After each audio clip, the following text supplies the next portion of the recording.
Before we say the pledge, I'd ask that we observe a moment of silence in memory of those lost in the recent terror attacks in both Barcelona and Charlottesville.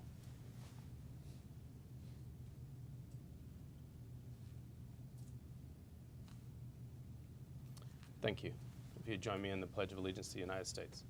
I pledge allegiance to the flag of the United States of America and to the republic for which it stands, one nation, under God, indivisible, with liberty and justice for all.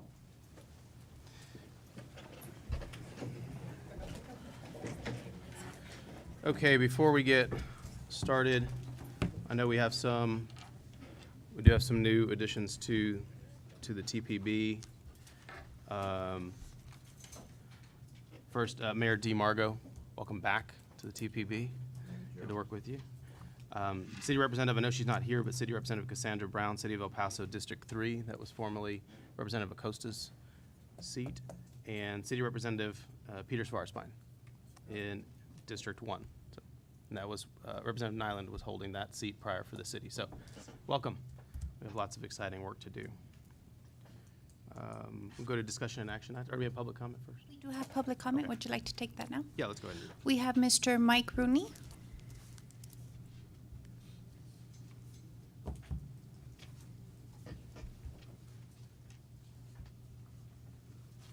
Thank you. I hope you don't mind if I pass out a few thank yous. That section of road I always keep telling the city about and bringing up down here on George Dieter between Pebble Hills Boulevard and the post office that always gets potholes when it rains. When we had the last bunch of big rains, it was getting potholes. I was just about ready to call in, and all of a sudden, magically, the potholes were filled.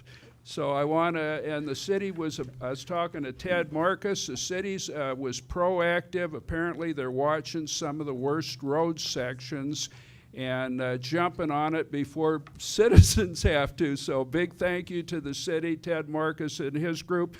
I want to thank this board and you, Representative Pickett, for taking that toll off of the interior lane of the border highway.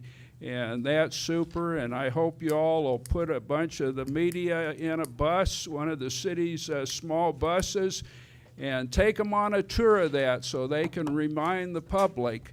I know there's a lot of frustration going on Mesa and the west side, and it's kind of nice to have something given back in return. So thank everybody on the board. Thank Representative Pickett. And please make it a big news media event. Thank you. All right. Next, we have Mr. John Iberg.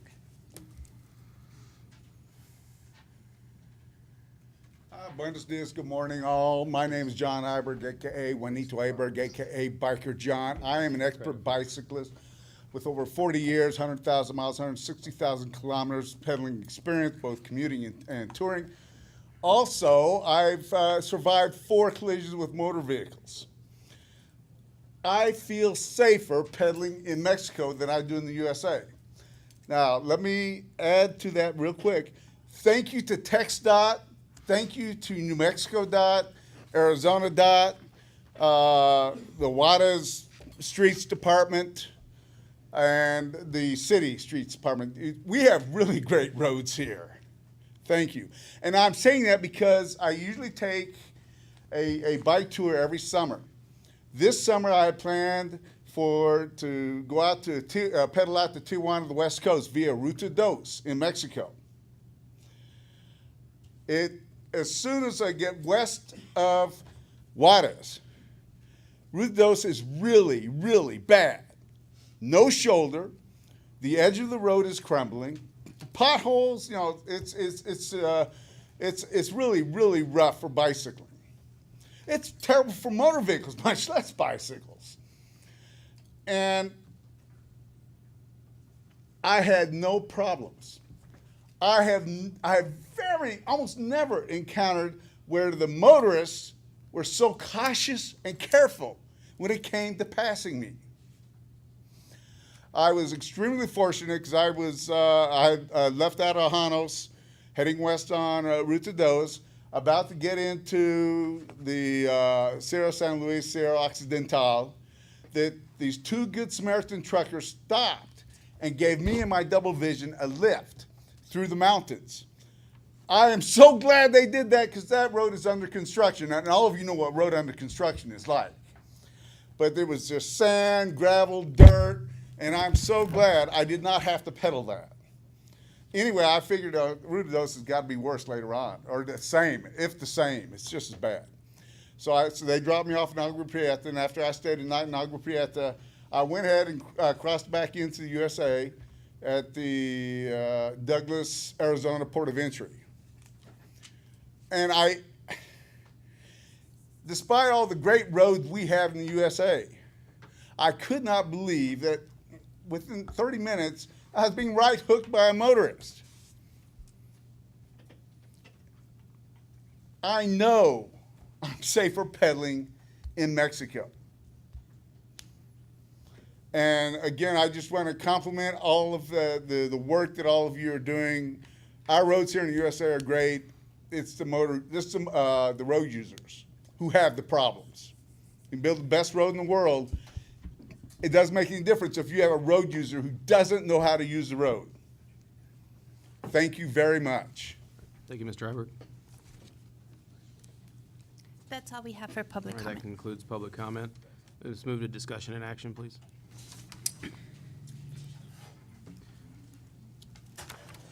Discussion action for item number 1. Approve the minutes for the following Transportation Policy Board meetings, April 28th and the June 2nd special TPB meeting. We have a motion by Judge Escobar, second by Mayor Perea. Do you have any discussion? All in favor? Aye. Any opposed? Any abstaining? Motion carries.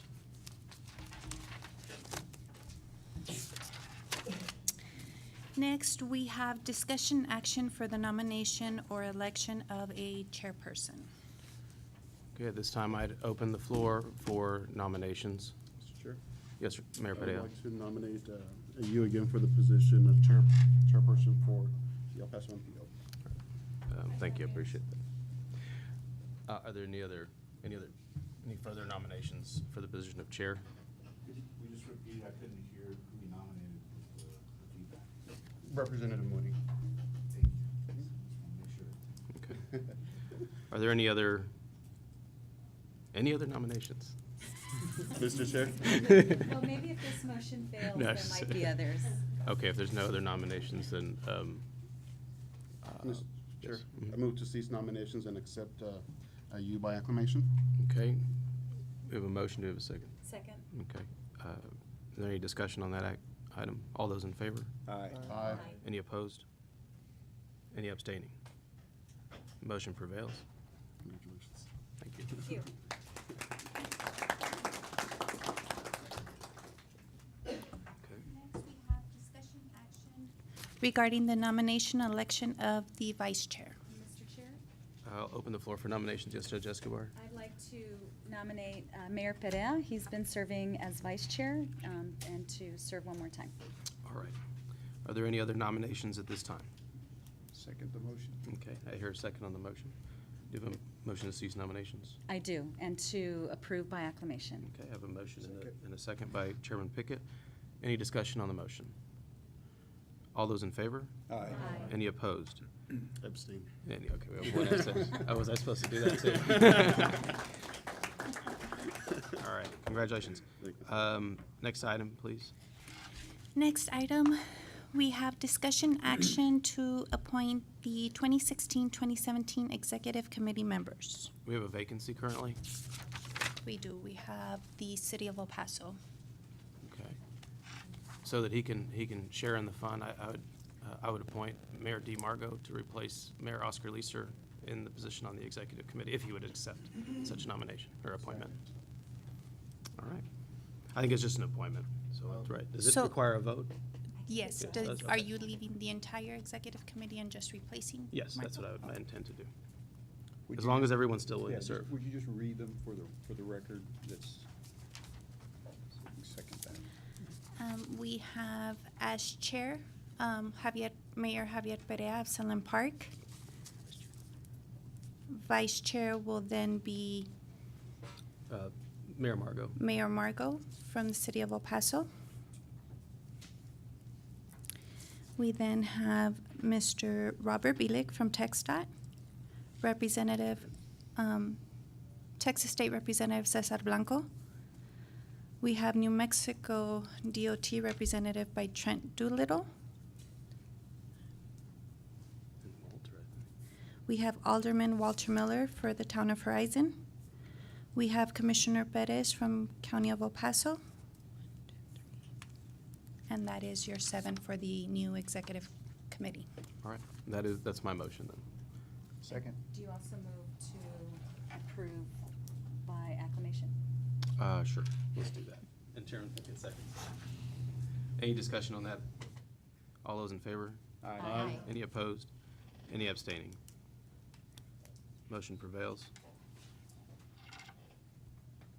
Next item, we have discussion action to approve the federal fiscal year 2018-2019 Unified Planning Work Program. Good morning. I'm Isela Hooper, the program coordinator for the El Paso EPMPO. The Unified Planning Work Program is a 2-year planning document. It is required whenever we receive federal highway and federal transit planning funds. This is a small summary of the process.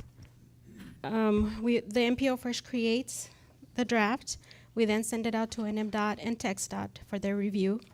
When we get it back, we send it out to public involvement, to public comment, and this time around we didn't have any comments.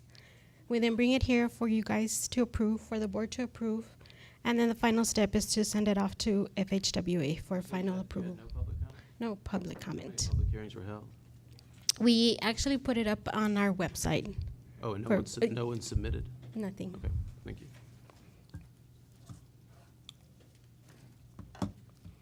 The UPWP is divided into 5 tasks.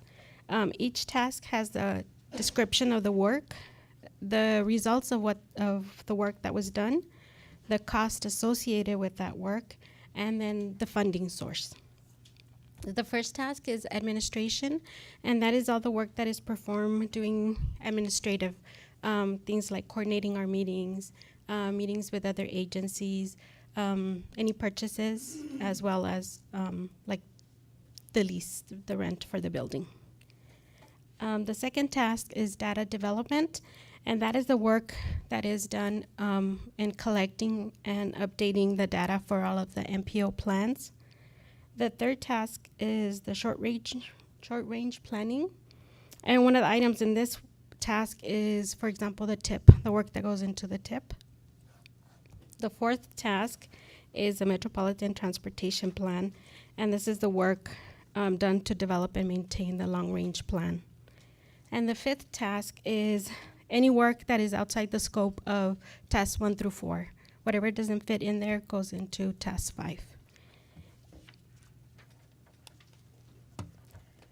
And then we also show our total budget. This is a total budget for 2 years, and it's broken down by funding, by who gives us the funds.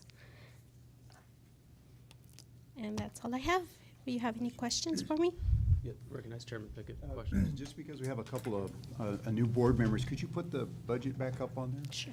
Because I know over the years, people ask, where does that money come from? And the way that our MPO is organized here, the city of El Paso is our fiscal agent. Correct. But the funds don't come from the city of El Paso. They still have to take action once a year. Where do these funds come from that the MPO actually operates? The way it works is, I guess you could say the city upfronts our money. Then we submit all our reimbursements to federal highway or federal transit. They then turn around and reimburse the city. And does this document that you put together, and you actually have more detail than this, Yes. we kind of work backwards. So working through TxDOT and Federal Highway Administration, you submit a budget and it goes up or down based on what the MPO is requesting for the work to be done the next 2 years. Correct. So there is a real direct correlation, because TxDOT's kind of the first gatekeeper. Right. And TxDOT either blesses or makes suggestions on the budget items. And so the dollars are actual federal dollars. That's correct. And are they still, they being TxDOT, allowing the match to be federal dollars as well? Yes. So we, our community, does not actually have to come up with any funds to help operate the MPO. That's correct. I have a question. Representative Ortega. So if I understand what you're saying, Representative Pickett, is that these proposed expenditures are actually submitted ahead of time and have to go through a process to get approved. So when the actual budget is actually submitted, the approval has already taken place and it's just a matter of then getting the reimbursement from the feds? Yes, there's again, the process ahead of time is, we know that the money is coming because TxDOT's reviewed it, goes to FHWA, and then we do need a fiscal agent, and as was stated, the city does front the money and then is reimbursed. So there is somewhat of a, I don't know if you'd call it a burden, but there were times in the past where the city of El Paso was also taking a large percent of those funds to administer, and I think that over the years that's been reduced quite a bit, because the city does have work to do. And, the city has to review the purchase orders. They actually pay the bills. We don't give Mike a checkbook that says MPO and he signs it. It still comes from the city of El Paso. So they have responsibilities and duties, and they do retain a percent. What is that current percent? It's currently at 7.6%. Oh, I didn't realize it was that high. 7.6%. It's a good thing it's not 8. We'd have to have a referendum to. But again, I think it's important that everybody understand the process. There is a give and take there. And we are somewhat unusual in that the city of El Paso is the fiscal agent. Throughout most of Texas and most of the United States, it's at the COG. And so it's a different relationship here. And it works. It works. How long does it take to actually get to the point of the start-up process and to the end when the budget is submitted? Is this They're done on working- an annual basis? It's all the time. Yes, it's constant. Like, for example, this plan, you can consider it our budget, the UPWP. So if you approve, then it goes to Federal Highway for their approval. Okay. And the hard part for the city at some point in the past was, again, looking at budget constraints, thinking if the city tried to reduce expenditures in this budget, that it would stay with the city, and it wouldn't. All that would mean is we would send money back or not bill for that money from the Federal Highway Administration. So the only thing that the city gains is that 7.6. I really did think it was around 3%, but 7.6% is what the city retains for doing that work. So if somebody says and objects and says 737,000 for administration, can't you get that down? Couldn't we get that down to 715,000? Maybe. But the only effect it would have would be with the Federal Highway Administration. And they're pretty good about making comments ahead of time on what they think is necessary. They look at what's coming up. If we're redoing the tip and they know there's additional work to do, like I noticed here, we have a reduction in 2019 in data development, short-range planning, the MTP, all those amounts are being reduced in 2019 because they realize that the work is going to take a kind of a lull for a while there. That's correct. And we need to give some kudos to TxDOT too, because not all other states support MPOs like Texas does, and some of them actually have to come up with matching funds. And the state lets all of that happen. Right. And actually for the MPO, the New Mexico FTA portion that we get, that's the only one that we need to come up with the match. But the agencies in New Mexico are are great, and they've been helping us by doing it through in-kind match. Right, and I think I just would like to add is that we have an operational agreement with the city of El Paso, and so everything that comes before you abides by that agreement. So there are checks and balances with regard to what is presented to the policy board, and as Chairman Pickett pointed out, is that there are reviews by the federal and the state partners. This is a live document, so it could be amended or redirected at any given time. Do we have any further questions at this time? Thank you, Rick. Do we have a motion? Move to approve. Is this an action item? Yeah. Mayor Padilla moves to approve. Second. Judge Escobar seconds. Do we have any discussion? All those in favor? Aye. Any opposed? Any abstaining? Motion prevails. Thank you. Next, we have discussion action item number 6, and that is to amend the Horizon 2040 Metropolitan Transportation Plan and the Horizon 2017-2020 Transportation Improvement Program to reprogram the University Avenue Pedestrian and Bike Enhancement Phase 1 project, MPO ID number E10X-1, CSJ number 0924065545, west of North Oregon Street to east of Hawthorne Street, using $552,187 of Transportation Alternative Program funds from fiscal year 2017 to fiscal year 2018. Yes, Greg McNichol with, in this case, representing UTEP. This is an item that is a TAP project that was delayed in just getting the federal approvals. And so we're asking for it to get shifted into from 17 to 18. That's going to actually work well, I think, for our citizens in the neighborhood here, because this will make, there are 2 projects that UTEP is doing, and these will happen concurrently now. They'll stay separate projects, but they will happen concurrently. And then also we're working with the city of El Paso, who also has a project that goes from Oregon back over to Stanton, all kind of tied to making pedestrian improvements in this zone. And we actually have a meeting scheduled next week with them to also kind of continue this coordination so that we would affect the neighborhood just kind of once and get all this work done kind of at one time over. Does the timeframe on the 3 projects overlap? Obviously, this is approved. Does it overlap in fairly consistent fashion? That's what we're trying. I know the 2 UTEP ones, absolutely. That's what we're coordinating with the city of El Paso with right now to see if we can't get them all to kind of occur at a time that's probably best for the neighborhood. So. Okay. Yes, sir. City of El Paso, we are coordinating that. We're starting next week, coordinating with UTEP. We are hoping that we disrupt the traffic in that area at once. So that's where, we're trying to build up the projects at the same time. Well, sir, yeah, I certainly would appreciate the coordination. I know that area of town has been pinched quite a bit for a consistent basis, and so more coordination is what we hear on a consistent basis. So it sounds like that's happening. Yes, absolutely. Do you have any question? To approve? A motion to approve, a second.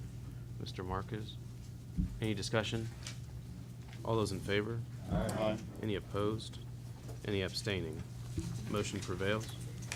And next, we have discussion action to approve recommendations from the Transportation Project Advisory Committee to approve item number 7, and that is to amend the Horizon 2040 Metropolitan Transportation Plan and the Horizon 2017-2020 Transportation Improvement Program to deprogram the Delta Drive overpass at Union Pacific Railroad Project, MPO ID number B301A, CSJ number 0924064478, using $7,600,000 of strategic priority category 12 funds and $400,000 of Union Pacific Railroad local contributions in fiscal year 2017.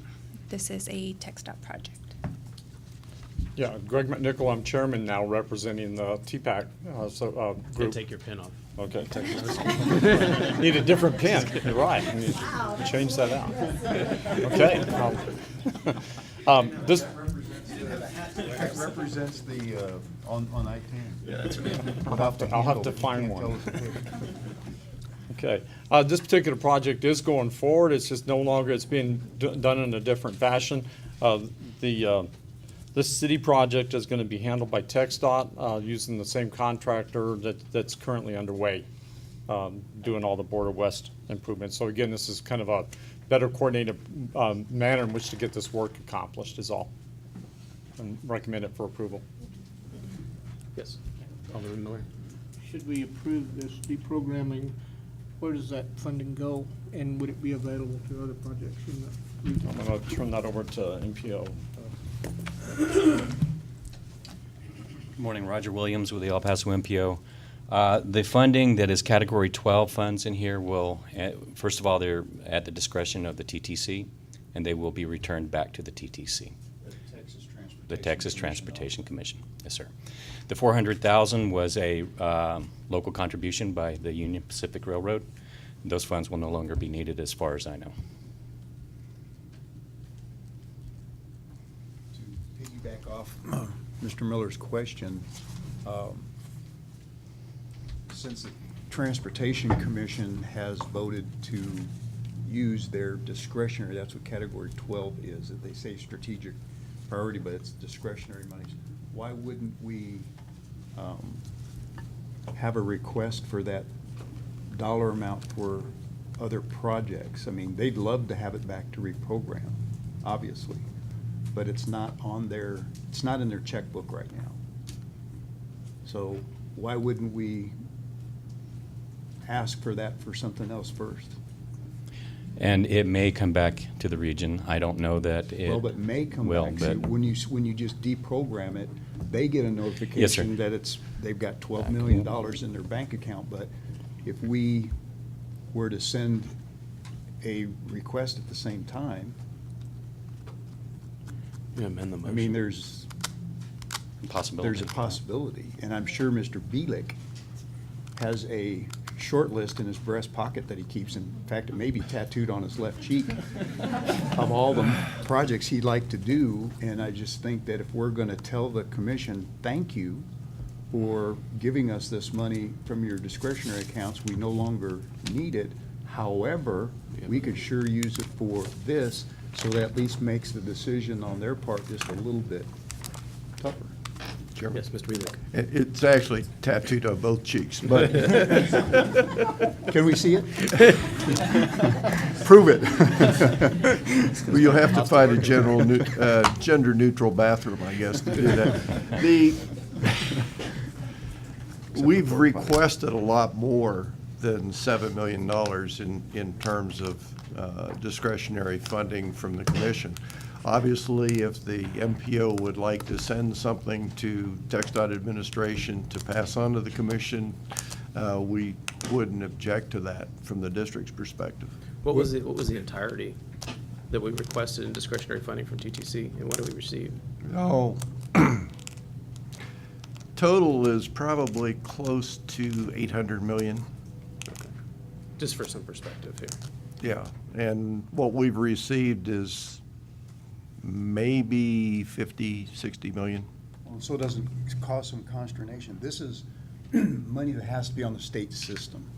Correct. So you can't, don't want to pit, council members or district representatives, this can't be used for George Dieter, Mr. Rooney, or anything like that.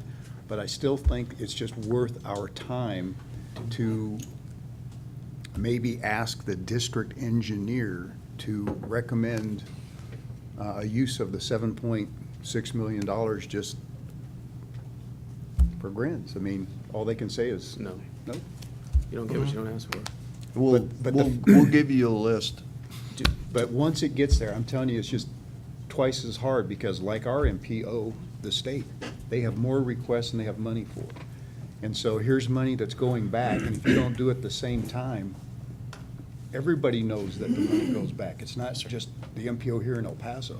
There's people that watch every single action on every MPO across the state, and as soon as we take this action, there's gonna be requests for $7.6 million coming from somewhere else. So why don't we ask for that 7.6 just to preempt that? We'll coordinate with the district to follow up on that. So would we functionally need to amend this motion or postpone it until we have that letter ready? I think, yes, I think you amend the motion to ask the district engineer to recommend Something fits within an these additional use of that $7.6 million. And I know that that's up in the air, but that's why I mentioned that it's on the state system, so it's not coming from any municipality. It's not a good project that they have that would suffer. It strictly has to be on the state system. It has to be a TxDOT project. So let's just direct the Well- district engineer to recommend a use of the $7.6 million as it's being deprogrammed. If you want to do that, I would suggest that the motion simply say that the MPO requested that, and I don't think it's 7.6, it's what, 7 point, It says 7.6. is it 7.6? Yeah, I said 12 earlier, and I- That that be that's not- used. We'll ask for that too, though. That that be used on the I-10 Connect project, which is the number one priority project that we On your have short going list? right now. And we need additional funds for that anyway. Do we have any, well, how do we want to treat that, as a substitute motion? Or to amend to amend the action item?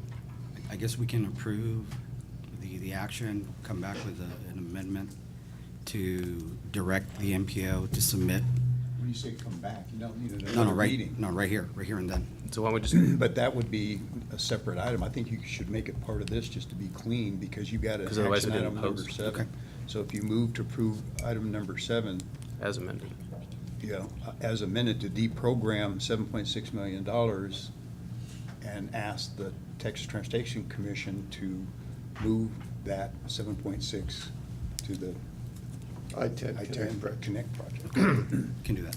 Okay, so I have a motion to amend. Chairman. Yes, sir. Before we make the motion, Sure. can we get clarity on what happens to the fund, to the Delta Drive overpass project? It's been included in the Border West Expressway project as a change order. So it's being done as part of that project. So it's out of the $630 million. Exactly, Out of that yeah. project. Yeah, we're not adding any money to that project. It's coming out of the contingency that's already within that project. And it was done that way simply because the contractor who is working on both sides over and under that particular structure should be the same. You don't want two contractors in that area. It also doesn't delay them either. If it's a change order, they're just gonna go. They roll it in. Yeah. So it's a win-win. Mr. Chair, did you have a second to that initial motion? I didn't hear one. I don't, I was just laying out Have it the. withdrawn and start over and make the motion as you all Yeah, want. what I think we have live in front of us is a motion to amend agenda item number 7 by Chairman Pickett to add that the MPO requests that the 7.6 is being deprogrammed. We requested it be allocated back to the I-10 Connect project here in El Paso. So that is the amended motion, or the motion to amend agenda item number 7. Do I have a second? Second. Okay, Mr. Margot seconds the motion. So I have any discussion on the amendment to agenda item 7? No? All those in, I do have a- yes, ma'am. What is the I-10 Connect project? The I-10 Connect project is a project that makes a lot of changes to the spaghetti bowl to connect directly Border Highway West with I-10 without any stops. Also reconstructs the Paisano interchange so that you don't have to go through that light if you're trying to get to Border Highway from I-10. So that's the project. It's been out for quite a while. Okay, thank you. Sure. If they approve it, Bob, would you move up? Because you're talking about 2019 and 20 for that project. Would it just, if they were to allow this, would the timeframe stay the same? Yeah. Okay. Yeah. Okay, I have a motion and a second on the motion to amend agenda item 7. Is there any further discussion? I just have, if they don't approve it, can we still come back with something else? Is that the project? You can do that anytime. At any point? You can ask for strategic priority money anytime. It was just the fact that it's already been approved for this region, and they don't have it on their books right now. Just trying to take an opportunity, and then we can, Not use it. some of us can also visit with the TTC. Transportation Okay. Commission before they receive this letter, All right. saying it's coming and we'd like to use it for that, so that would help too. If in their great wisdom they see fit. They might. Okay, any further discussion on the motion to amend? All those in favor? Aye. Any opposed? Any abstaining? Okay, the motion to amend prevails. So now in front of us is the amended agenda item number 7. Do I have a motion to approve amended agenda item number 7? So moved. We did that. Well, that was like, I brought the amendment into the agenda item. Now we have to move the amended. Alderman Miller makes the motion. Mayor Padilla seconds. So we have amended agenda item number 7 in front of us. Any further discussion on the item? All those in favor? Aye. Any opposed? Any abstaining? Motion prevails. Thank you, members.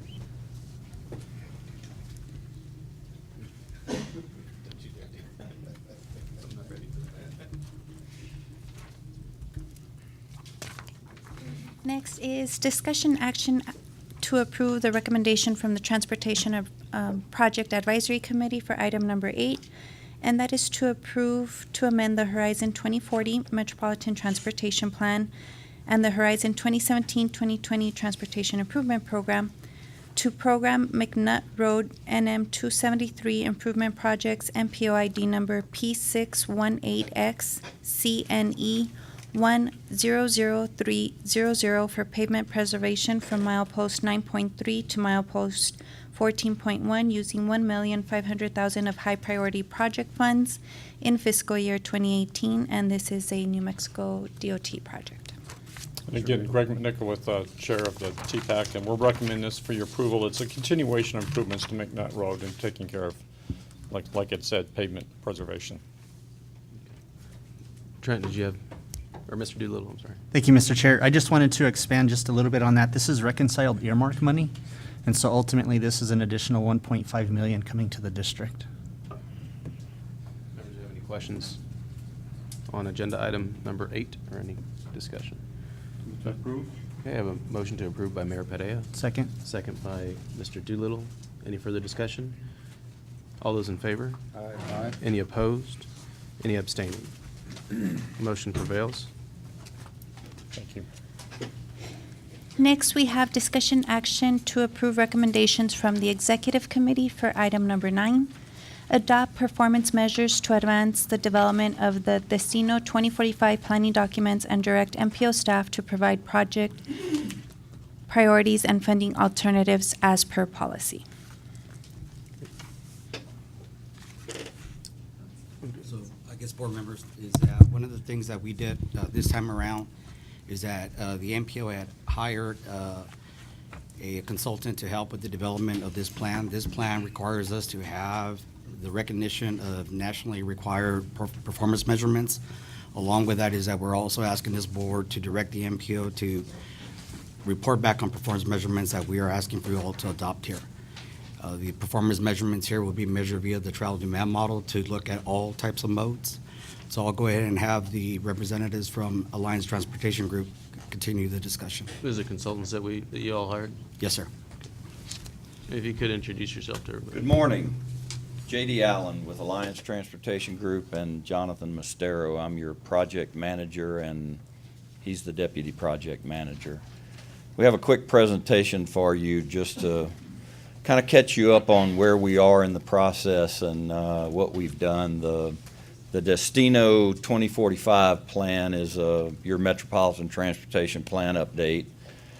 We're going to work with the MPO on the air quality conformity analysis, and we'll be incorporating, as most of you know, there were 8 planning factors in MAP 21 that were put forward. All of those were moved forward, but they added a couple extra in the FAST Act, Fixing America's Surface Transportation.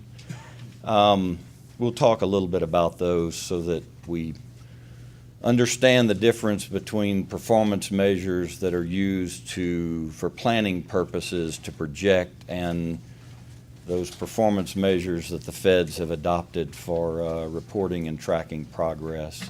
And then make sure that the plan is in conformance with everything that the feds require us to do so that there are no problems later on down the road. And just a little about us. This is a major component of what of what we do. We've done 21 of these just in the last 6 years. I've managed, this is the 11th one that I've managed of those 21.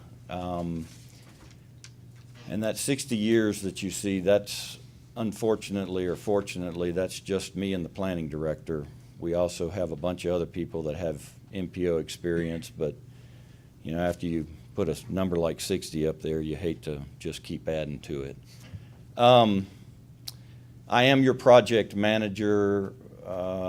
By the way, I'm a former MPO director and ran the 5-parish Regional Planning Commission down in Southwest Louisiana, so I know it from both sides. I also worked at the Beaumont MPO for quite a while. Jonathan Mastero is my deputy project manager, and he is not new to this. He's helped me with the last 3, and the last 2 he's been my deputy on. So we feel like we're bringing a team that really knows how to help the MPO get to where they need to go. In addition to that, we have traffic engineers, transportation planners, transit planners, active transportation planners that are all part of our staff that help us develop these plans. Our schedule was aggressive. We're on a very tight timeline. We got under contract and we hit the ground running, and Jonathan's going to present some of the stuff that we've already done, which was fairly substantial. You'll notice that the final MTP adoption is scheduled for April of 2018. We're still running very fast, and you'll see from some of the stuff that we'll provide to you.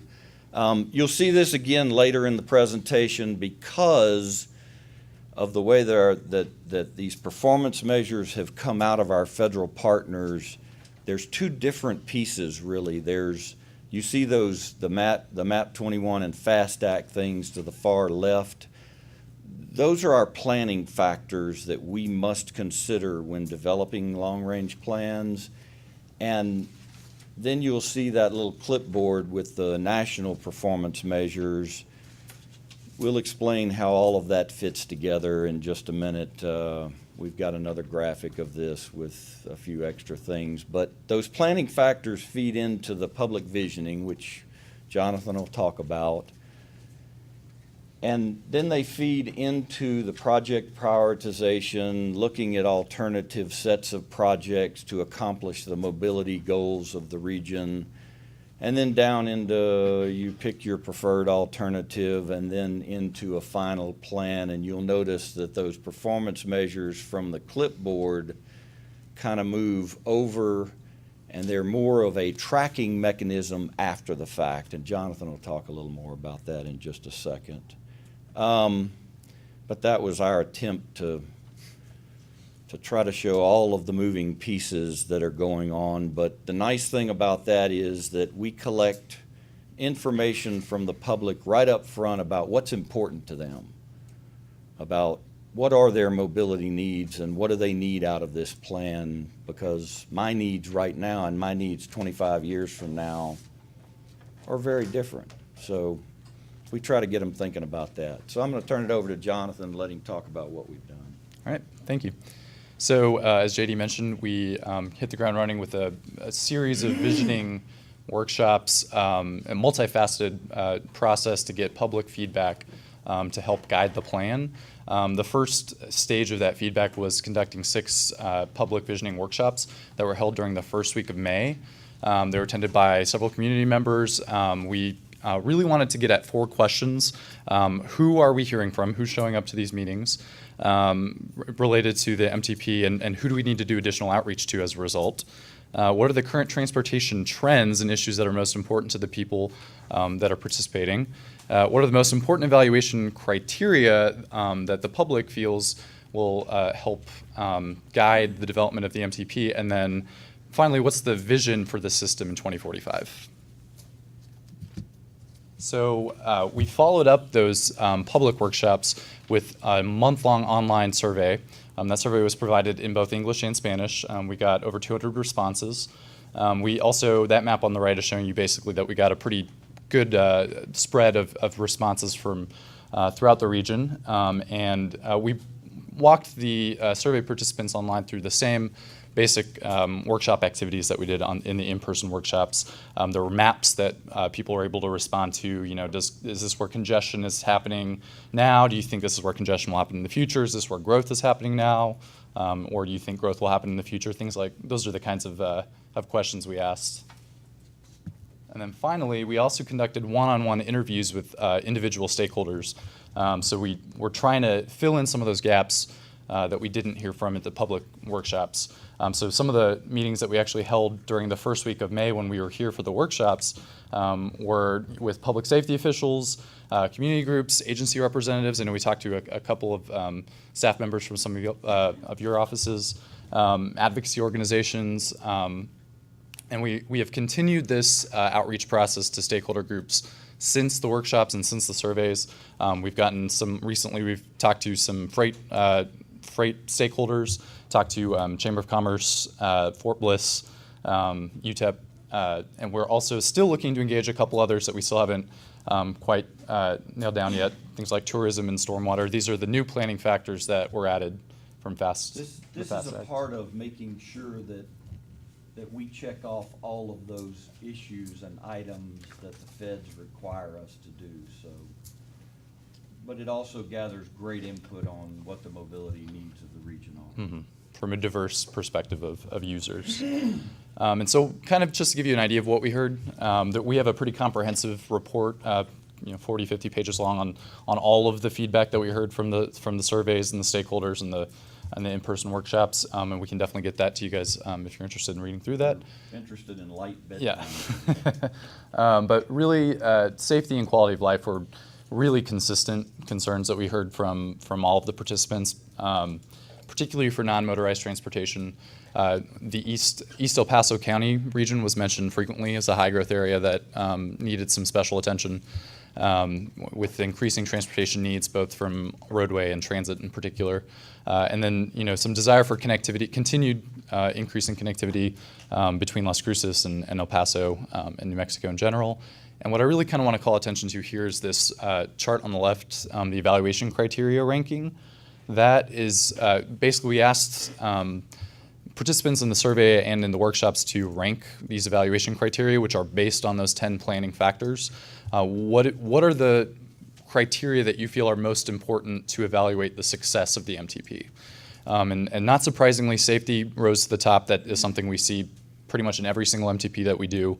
So safety and quality of life ranked as the highest evaluation criteria, but reducing congestion, protecting the environment, increasing connections, those are all things that members of the public thought should be considered as we continue to develop the projects that are going into the 2045 plan. So the vision, this is actually from a presentation that Mike gave a while ago. We feel like this kind of meshes well with the feedback that we heard. So the vision for the plan that's going to be guiding us forward is that it's a seamless and reliable multimodal network which enables connectivity, promotes quality of life and economic well-being, and preserves the human environment. So once we have this vision, we've also gone through and started to develop the goals and objectives that'll help us get to that vision.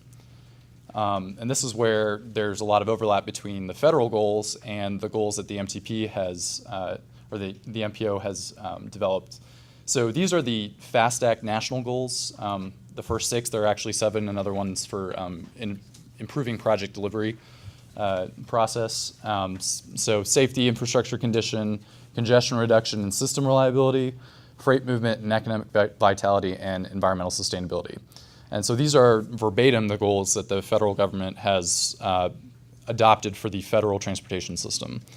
And based on our feedback that we heard from the public workshops and the survey, we've recommended these MTP goals that align with the federal goals, but also kind of bring in a little bit of local input as well. So keeping a goal for safety, a goal for infrastructure condition or maintenance and operations is another way to think about it. Really combining the congestion reduction and system reliability goal into an overall mobility goal. I think that's a little more intuitive sometimes for people to get. And then adding a goal for accessibility and travel choice. That was something that we heard from the public was important to them about having options. And this is a multimodal plan, so that goal kind of speaks to those different options. keeping sustainability, keeping freight movement and economic vitality, and finally adding a goal for quality of life. I'm sorry, but what is your definition of quality of life? So for quality of life, the way that, and this actually gets to a slide that we've, in a couple slides from now, a quality of life is sort of hard to define. It's also kind of subjective. The way that we're actually kind of thinking about applying that to the MTP is thinking about things like cost and equity. So making sure that the plan is equitable and making sure that people can afford to get around the region and access jobs and everything that ultimately improves their quality of living. When I see that slide, the first four go to the last one. The quality of life is the goal. Right. So I'm not sure that it's, Needs unless to- you have a specific definition for quality of life, all of the others lead up to it. So That's a good point. I'm not sure that it's, I don't know, it struck me as being oddly placed there.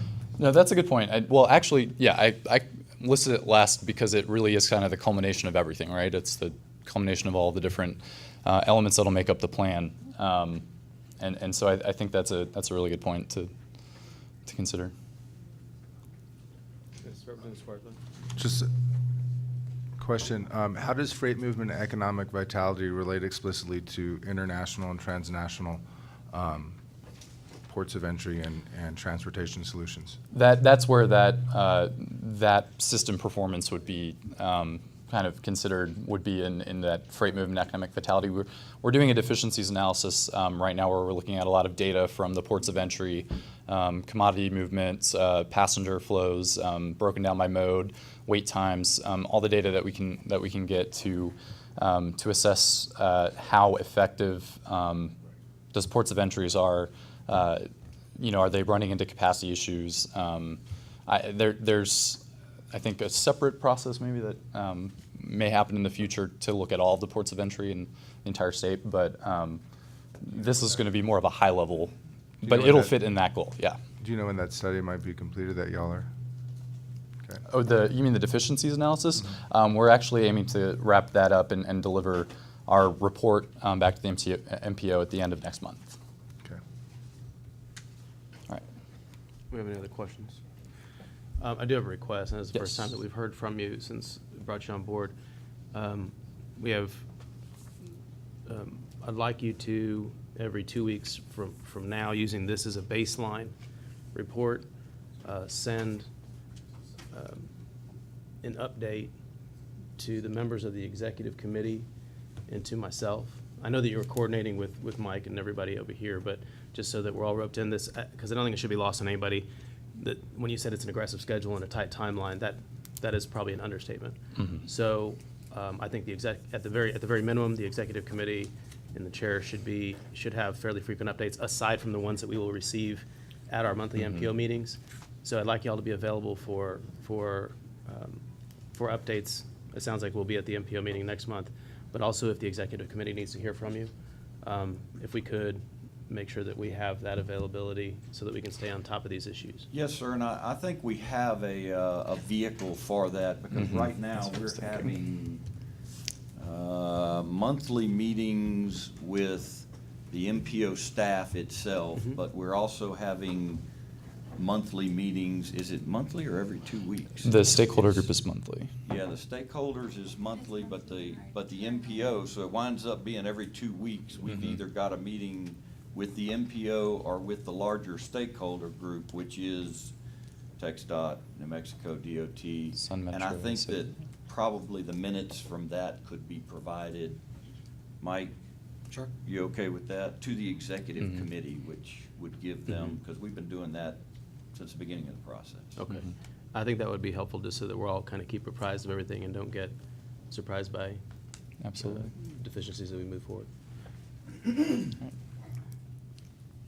So, real quick, I'm going to go back to that flow chart on comparing the performance measures, and this is where we kind of want to make the distinction between planning and programming performance measures, which is what we're talking about with the MTP, the long-range plan, which are really rely on the ability of the MPO to forecast and estimate future conditions. So primarily relying on the travel demand model, And then also they're useful for comparing potential outcomes to each other to determine a preferred outcome. Obviously, there's no guarantee that any of these outcomes will happen, but it's our best estimate based on the modeling tools that we have available. And then the US DOT performance measures that have been adopted recently that relate to the national goals are about tracking progress and implementation of these planning principles. So they rely on observed data trends, looking at gathering, for example, cell phone data from users on the highway system, looking at speeds and congestion. And they're really useful for understanding whether the region is moving towards the benchmarks that either the MPO will establish or whether they will adopt the various state benchmarks that New Mexico and Texas will be establishing. And just to see what that looks like on the chart, you know, the MTP process, that yellow is really up at the top there.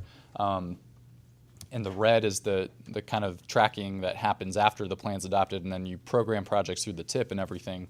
And there is an overlap there. We're kind of going from the same planning factors and from the same essential goals to develop our measures and really trying to set the MPO up to be successful as they track progress towards these goals.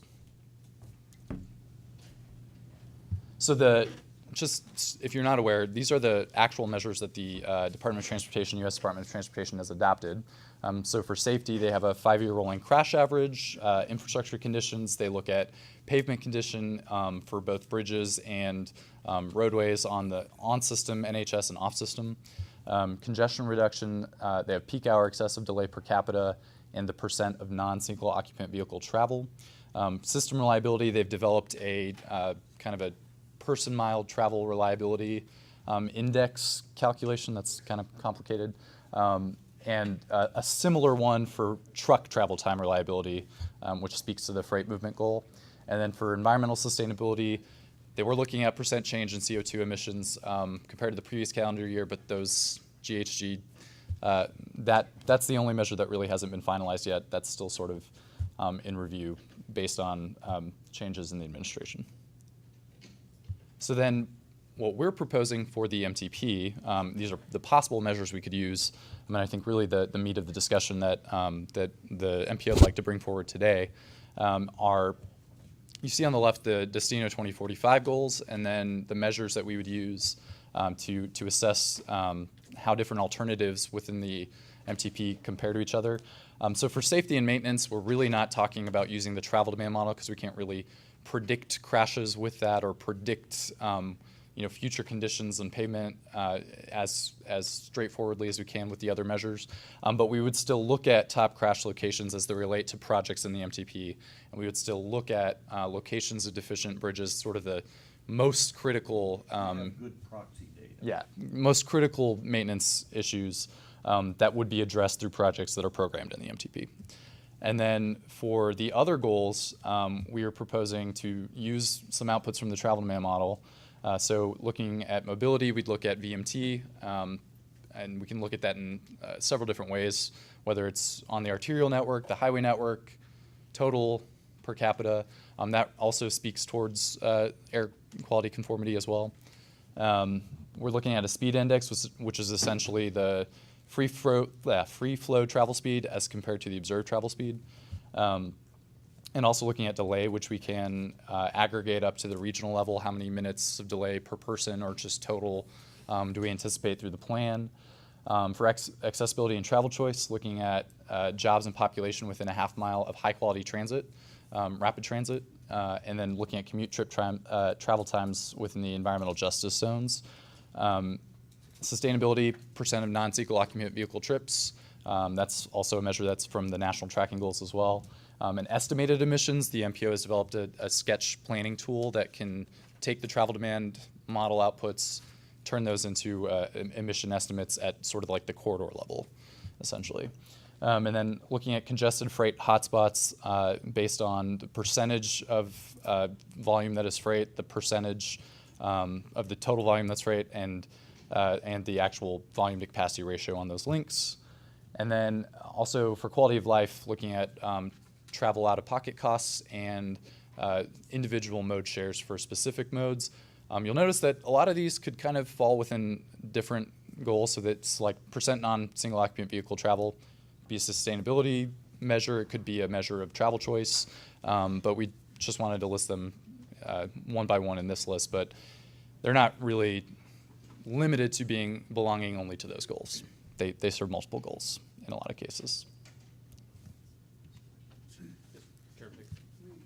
Back to the safety, the data that you're using for the MTP, top crash locations, we've been trying to get TxDOT to loosen up on that category. What good does it do us unless we develop a project and use different category funding, like mobility funding, because TxDOT controls the safety dollars, 100%. We don't get a say right now, which is not my preferred method, but, so what are we doing with the data? Because it comes backwards, and it's got to be on the system, and other DOTs do it differently, but again, they control 100% of the safety dollars. So part of our job as the MPO, and when I say our, I'm speaking for Mike and his staff, but part of our job as the MPO, the way the federal rules are written, our job is to plan and program dollars for improvements, regardless of what type they are. But where the state has total control of a particular funding category, which is exactly what you're talking about, the other part of our job is to tell them where our issues are and focus their efforts on what they should be paying attention to. But in the MTP, we're going to put specific projects, and we're going to identify a funding source, and since we can't identify safety category as a funding source, what are you recommending when we develop the MTP? Are you gonna put it in metro mobility or some other category, but use that data trying to get TxDOT to? We are, but remember, part of the MTP process is to look at existing planning processes that are going on, the city, the county, the transit agencies, everybody that's doing planning. Make sure that we take into account what they're doing, but then to do a deficiencies analysis of the entire system to point out where we have deficiencies, where there are issues. A lot of this will be part of the deficiencies analysis that we'll show, and there will be a discussion of where these deficiencies are. Here are our top crash locations. Here are our top corridors. What information, and I'm sorry to belabor this because I had an issue come up not too long ago.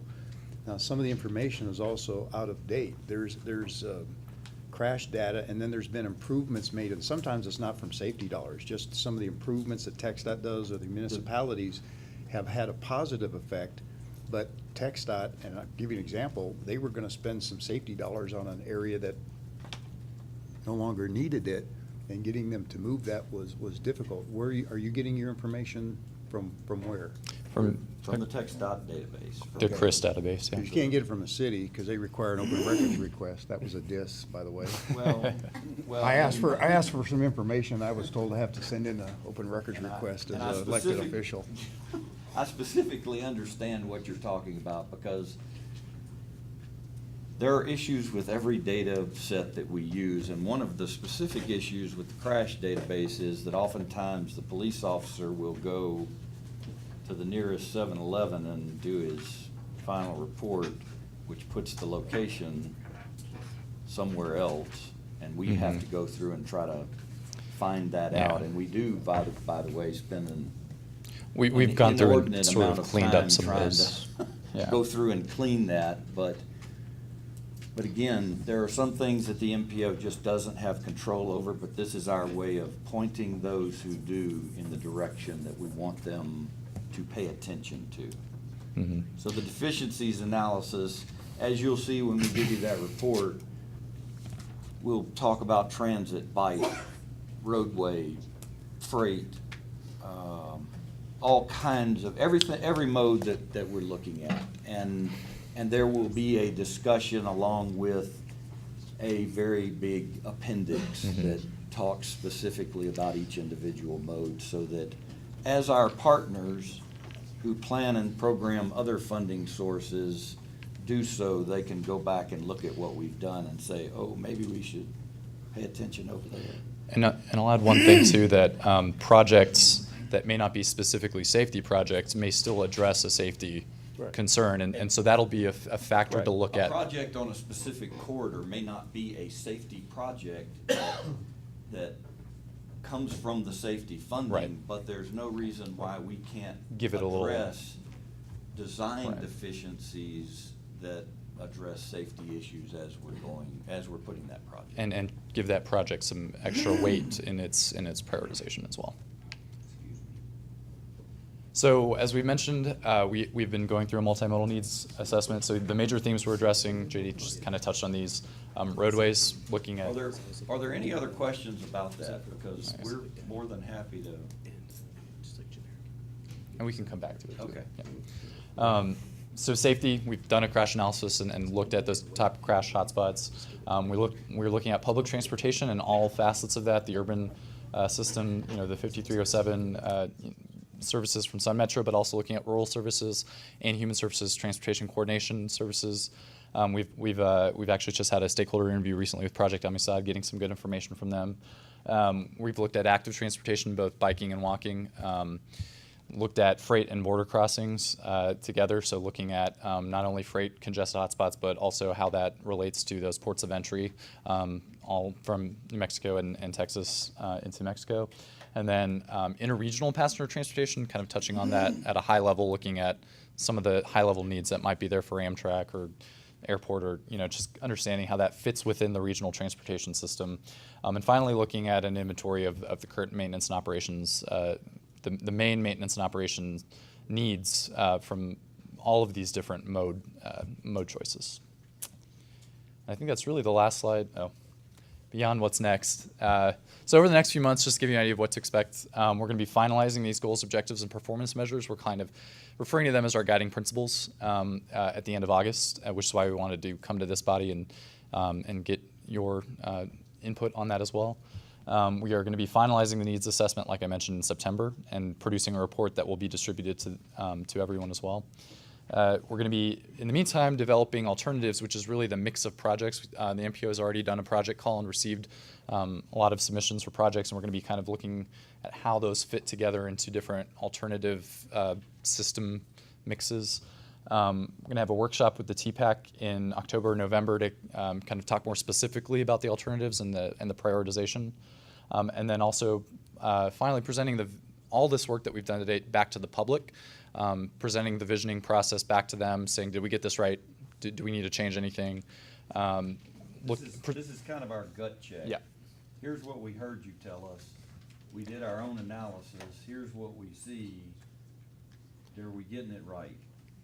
And here are where we're finding major deficiencies on the system, and then possibly presenting a first look at the alternatives that we're considering. That's a question. Oh, sorry. Go ahead. The agenda item reads that it's to adopt performance measures. So my question, going back to part of what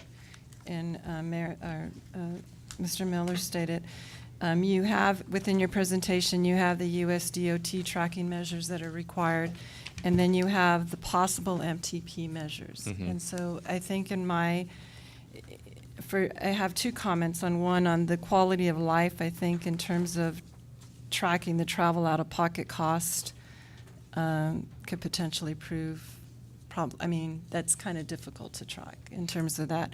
And then under economic vitality, congested freight hotspots, to me that's more like a tracking measure and not a performance measure, because I look at performance measures in terms of the way that we're going to be improving certain areas. And so I guess I need clarification on what it is exactly we're doing today. What are we adopting, if we're adopting any of them? Clarification, where we're asking, page 16 of the presentation, the local performance measurements for the development of this plan. And again, these are recommendations to this body that we can measure. So going back to the quality of life, if it's felt by this body that it's not necessarily or it's hard to measure, we can modify that to give that direction. But ideally is just to come back and make a presentation with regard to the federal requirements. On the previous page, those are the things that we need to report back to the federal partner. I think, because I'm sorry, I think that where I have my concern is in terms of when you think of performance measures, you think of in terms of that we're going to better ourselves. And so I'm not really sure in terms of what the travel out-of-pocket cost contributes in terms of to this particular plan that we're working on. So I think And then- ideally, I'm sorry, and go then ahead. if I could, I'm sorry, just Mike.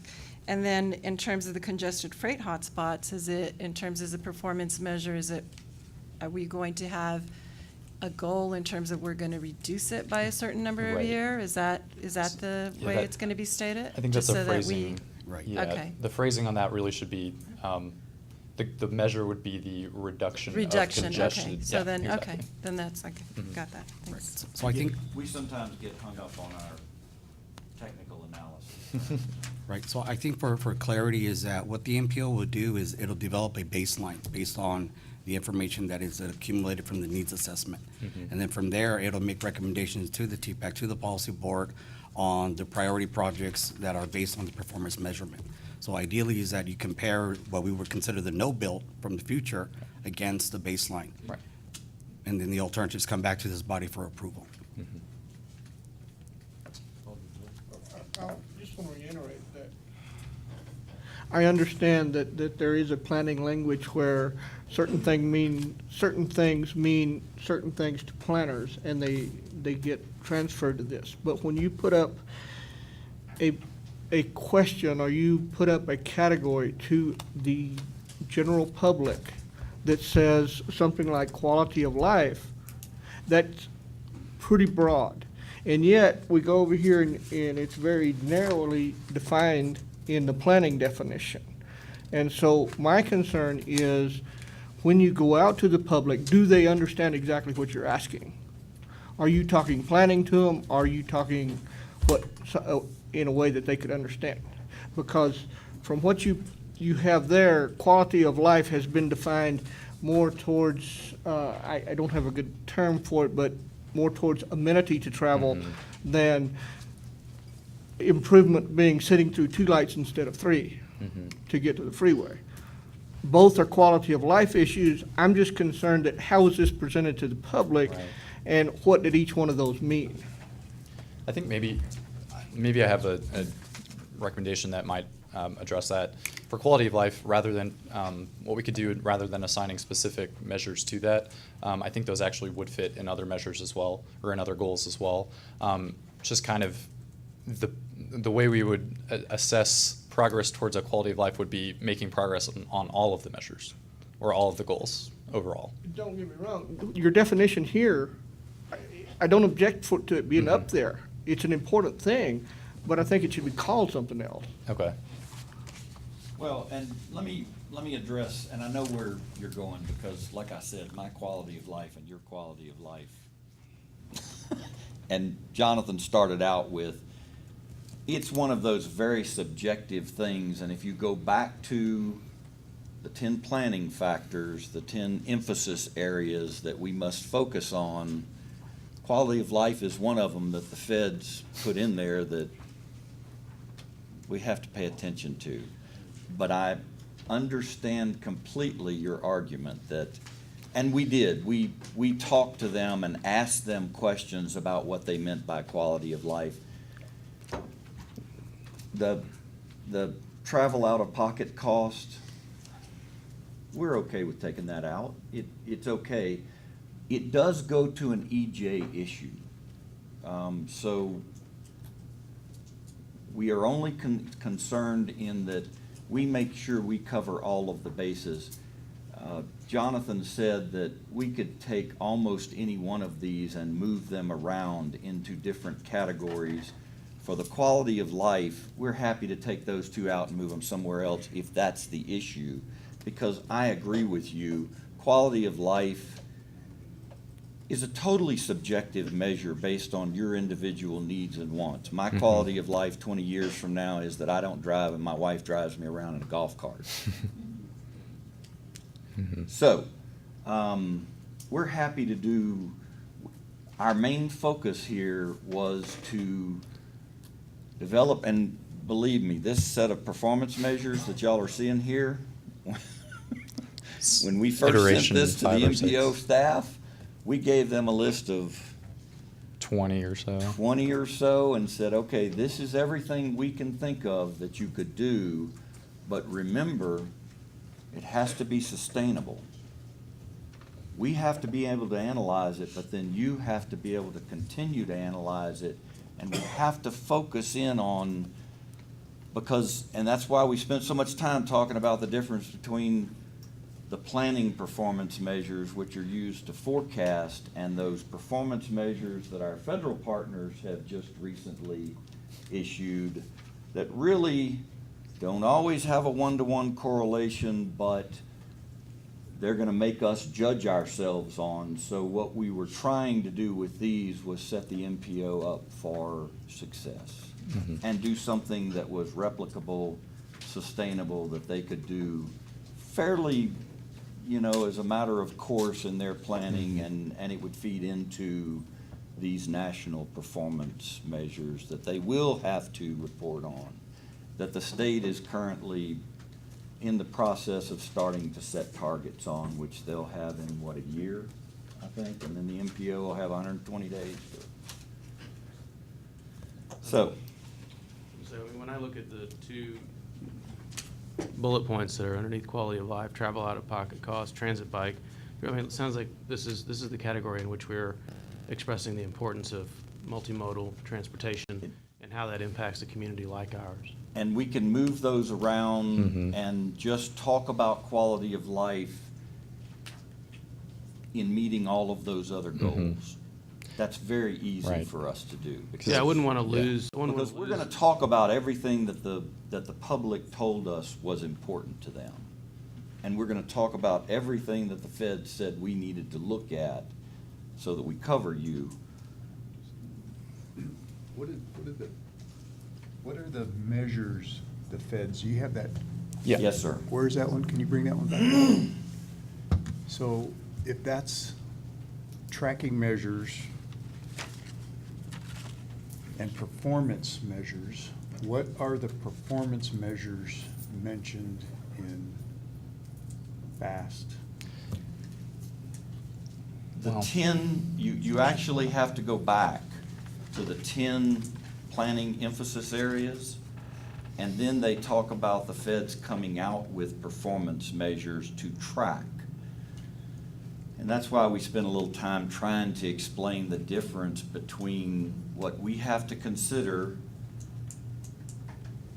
They tell us two different things. They tell us, here's what you need to consider in making your plan. Here's what we're gonna make you track to report on your plan. And I will say, on the record, I still don't think that they fully understand the implications of one versus the other. And we're all out here grappling with this issue, so. Through the chair. Yes, sir. I guess this is a question for Mike. There's a timeline here. Yes, sir. Obviously, so we're always voting against deadlines. What do we need to do today to go forward? So To ideally- meet whatever deadline it is that you're trying to hit? So by the body adopting any form of these performance measurements, what it allows the MPO staff to do is to examine the projects that have been submitted through the open call, and then come back with funding solutions by priority via the project selection process back to the TPAC for a recommendation to the board. In other words, if we need to approve something today so that you can continue. Yes, sir. Well, let me just highlight, I mean, back in January, I know that your staff put out communication to all the entities in the MPO stating there's gonna be new performance measures, where if y'all want to walk through what that's gonna look like and how you can promote the projects within you know, what you wanna promote, reach out to us, we will sit with y'all, we'll talk through that so that we're not surprised by any of these things at this point. Did all the entities that are represented reach out and meet with you regarding this process? So we have received a great majority of projects from a lot of the partners here. As per policy is that once we start to understand the need of the MPO by the needs assessment, then we'll meet with those organizations that submitted the projects. Okay. So that we can understand what the priority is and how they feed these, how they meet the requirement from the federal perspective. But in terms of the educational process that you started back at the beginning of the year, were you able to meet with did other entities request to meet with y'all to talk through the process that we're about to undertake? So there were some that met with us, but nonetheless is that standing policy requires MPO staff to meet with them as soon as they submit a project. No, I understand that. I know that we're just trying to get ahead of the curve. Right. Obviously, those opportunities are still present. Correct. For any entity that wants to kind of delve deeper into this in regards to their projects, correct? Yes, sir. Okay. Right, and I guess if I just may add is that one of the things that we've observed is that this is a complete experiment for the MPO. So as mentioned before is that we have had performance measurements by way of congestion management process because we're simply a transportation management area. So a lot of this stuff we're gonna learn from what we should and we shouldn't be doing. But nonetheless is that we're gonna meet with everybody to try to make sure that their projects are successful in the MPO. So one of the things that I'm gonna do is meet with those head agencies so that we can get an assessment of the true need and what we can afford. Because I just like to reemphasize is that we have to bring in projects that are of regional significance. And a lot of the submissions, sometimes the understanding is that we're always gonna get federal dollars. So in the event that we are not able to fully fund all the projects that have been submitted to the MPO, the question to those agencies is, are they willing to fund it on their own? So that's just one of the Can I ask realities. A dumb question. Can you put slide 16 back up? Why couldn't we take all those items on the right, go back to 15? 15 says required, US DOT tracking measures required. Why wouldn't we just stick with those 6 categories and take all the, back to 16? For instance, you had safety on this one's 5-year rolling crash, and then here you have a little more detail. It says top crash locations.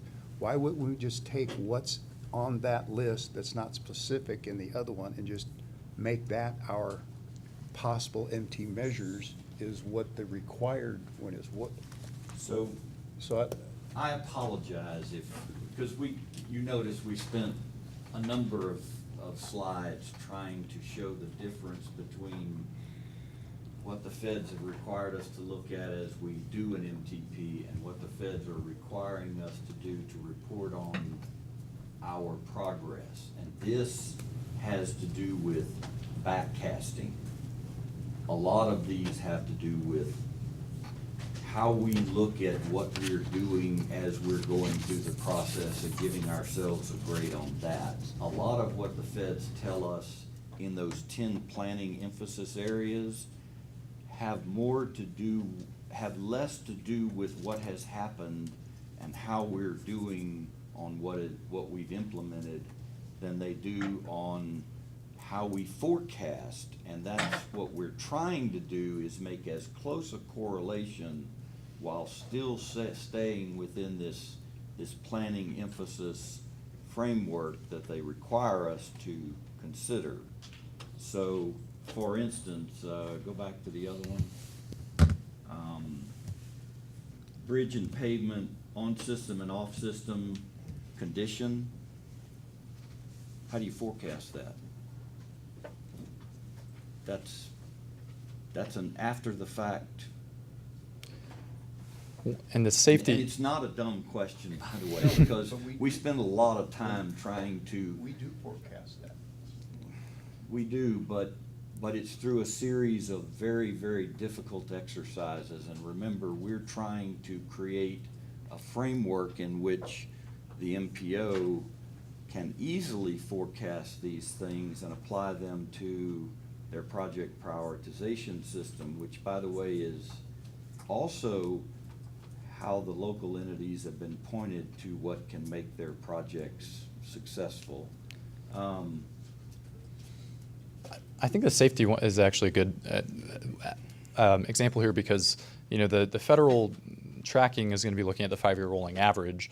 So we can't, it's a little more difficult for us to say in 2045, the 5-year rolling crash average will be this, because no one's really quite figured out. I mean, there are relationships between why crashes happen in certain places, but the travel demand model doesn't have that capability. I don't think really any MPO has developed a really great crash predictive model based on all of those inputs. And the MPO has devoted a lot of time and resources to making this tool a better tool, and we have worked very hard to try to look at the outputs, because the outputs of the travel demand model are regional in nature. So I'm back to By Monica's and large. question. What are we being asked to do? And if I may, just before, because I think you are asking us to, based on what Mike said, to adopt performance measures today. And so, and I don't disagree in terms of the quality of life, that it's important, but in terms of any time that you set up measures or goals, they do have to be measurable. And my concern that, I think that transit, bicycle, and walk mode shares certainly fits under accessibility and travel choice. Yep. And then in terms of the travel out-of-pocket cost, the reason I have a concern there is because if you and I think it fits what you're trying to get at, it actually fits better under the commute trip travel times, because you're trying to reduce those, but you're going to have different measures for the different modes. And I think if you break it down that way, then that's how you're tracking quality of life, because the travel out-of-pocket cost, again, that's going to differ from whether you're in a car or in a bicycle. And I think if you stick to tracking it by commuting trip travel times by mode, I think that covers the quality of life, and then you're done. And we just discuss it. Right, you just discuss it. Yep. Yeah. Yeah, That's my that works. recommendation. Again, we were No, I trying to fit all of, Yeah. fit something into all of the holes to, they could go in multiple places. It's just my concern is that you want to make it measurable. You don't want it at the end that you end up with the document, or you end up with performance measures that you can't really track. That's a good point. Yes, sir. So I had a question concerning the, I guess, the statement, the vision. This is kind of what it's all after, right? And so it's a seamless and reliable multimodal network which enables connectivity, promotes quality of life and economic well-being, and preserves the human environment. And what I think in relation towards that, and maybe you can help clarify it, is, you know, one of the things that we have here that is an asset to our community are our ports of entry, and the ability not just to get goods over the border, but people over as well. And it's something that has existed in this community for, well, as long as this community has existed, people have been crossing that river, and our ports of entry. And so I see a lot of language concerning freight, concerning travel times in EJ zones, looking at economic vitality. But the language that I see, that I don't see, is as it relates towards transnational pedestrian-oriented transportation, towards multimodal solutions. How in a 21st century economy do we focus not just getting goods over the border in a safe and efficient way, but people and human capital over the border in a safe and efficient way, so that we can really supercharge our economic opportunities here in this region? And so I wonder if that's something where language needs to be amended, to be adding language that specifically outlines international mass transit or multimodal mass transit that aligns with the FAST Act national goals, which a lot of them completely align with what you would want to see in terms of an international port of entry. Increased accessibility and mobility of people and freight would be a fast category that would totally align with looking at international pedestrian crossing, travel and tourism, preservation of existing transportation systems, security of transportation systems for motorized and non-motorized users. I mean, if you look at those 10 criteria of the FAST Act, almost all of them would align with not just getting goods over the border efficiently and safely, but people as well, and in a 21st century environmentally sustainable way. So I'm just wondering if there needs to be an amendment placed or to direct staff to look at that as it relates towards the NTP goals and objectives.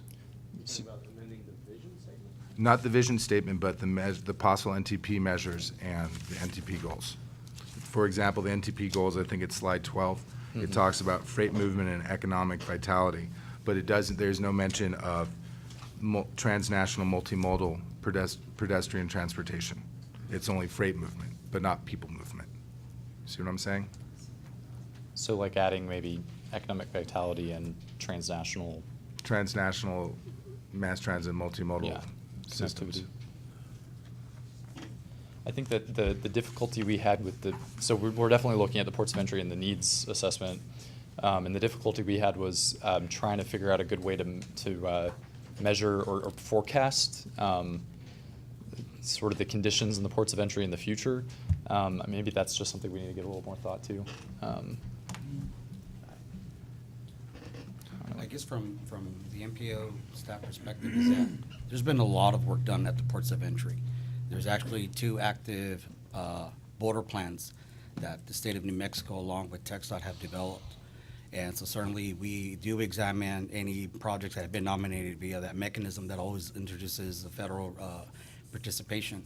So I think for the discussion here is that if the body would entertain to examine also the potential effect of the future as it regards, with regard to the ports of entry. We have 6 ports of entry. So I think that it is a valid, observation. And if it's directed to have the policy, to have the MPO come back to the policy board and make that recommendation, I think it's just. Well, I think part of the motion is for the staff to look at project priorities. Right. And so. That too, yeah. So I think that's pretty broad and gives you a lot of, you're hearing the concerns Right. of the board, so. I just, you look at the border, not just El Paso, Juarez, southern New Mexico, but you look along that 2,000-mile long strip. You have communities like Otay Mesa and and Tijuana, which are focusing on the CBX, with the Tijuana airport. You have Brownsville that is looking at doing a international multimodal bike path. It's long overdue that we have these conversations about how we take the most advantage of human capital, which is one of our most precious assets here in this region. Yes, we can get freight all over, focus on freight every day to get it over the borders, but people as well are one of our greatest assets that we have here. And so And I guess just to extend that is that there is available data through many of the agencies that the MPO has worked on with regard to that type of modality. In terms of measurements, you have in terms of on slide 16, in terms of accessibility and travel choice, we have commute travel times in EJ zones, and I just wonder if that can be amended to also include international ports of entry. So I don't know if I need to make a motion to amend the accessible travel choice and commute travel times in EJ zones to also include international ports of entry. Is that a motion I need to make? Or I guess I can make that motion. I guess. Well, I think, Joe, or Chairman. Sorry, a lot of conversation. Yeah, I think the question is, the possible MTP measures, is it amendable? And is the process for amending it here at this table, or is the process to give recommendations, it is amended and we come back next month to fix it? I think there's confusion as to, does it need to be approved today? And if not, and if so, okay, then we need to fix it here with people's recommendations, or do we give it to y'all and y'all come back next month? So, well, this can be clarified if I'm incorrect, but the motion that's posted in the agenda is to adopt performance measures. These are that we're seeing in this presentation, the ones that are being recommended that we adopt. So I don't think the motion needs to be amended because it's very broad in saying performance measures. What I think the discussion's purpose is to direct our folks here in a way that moves the performance measures forward so that the entities can then start working with the MPO to identify projects that fit those performance measures and fit those priorities. And we are under a tight timeline. I don't think I'm wrong to say that. So I don't think we need to amend the motion, but I don't know functionally then there are certain things that have been talked about. Things that there's some general agreement about taking the 2 bullet point items that are categorized as quality of life and folding them in somewhere else, which still achieves those goals and achieves those metrics that we want to look at. Were there in And then you're talking about the MTP measures in general, adding language, you're talking about in terms, represented as far as when you're talking about, and under the category of economic vitality and mobility? Vitality, and then in the accessibility and travel choice. The accessibility and travel choice says commute travel times in EJ zones. And what I'm suggesting would be to add language that says commute travel times in EJ zones and international ports of entry as a measurable. Okay. And then economic vitality would be congested freight hotspots and pedestrian congestion. Mr. Chair.